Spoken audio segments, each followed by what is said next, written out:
In this video, we will see how to wash towels into a front load washer. So first of all, put the towel inside, then shut the door. You will find on the upper left corner this little drawer. Inside here, you're gonna put your soap. Personally using this liquid detergent, and there's a specific place to put it. By the way, there's a link in the description if you want to order it. So I'm gonna put it just right here where it says liquid detergent. You don't need to put much, just a small quantity will do the job just fine. This is totally fine for what I have inside. You can put more if you have more.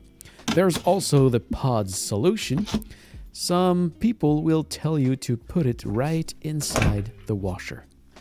Please don't do that because there is a rinse cycle before, so in the end, on the washing cycle, there will be no more soap inside your washer. So put it just right here. You can put one for a small load or two for a big one.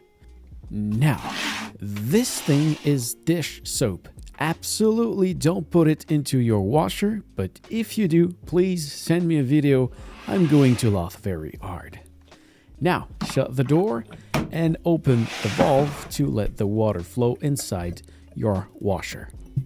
You may possibly find also this kind of valve. Just look at the arrow on it to make sure you turn it in the right direction.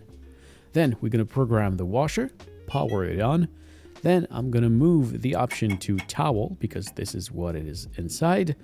We're going to then choose the temperature. Personally, for this kind of use, I put it to sanitize just to make sure it's very hot and it kills every bacteria. Then moving to the quantity of stuff you have inside. This seems to be a normal wash. Then we choose the spin speed. I always set it to max unless I have something very delicate inside. This will make it much more easier to dry. Then, if you have pods, enable this option. This will make the washing cycle a bit more longer just to make sure that the pods dissolve inside the water. And finally, start the cycle. Now you only have to wait until the end of your washing cycle. Once it's done, don't wait for too long to put it on a drying rack or inside the dryer.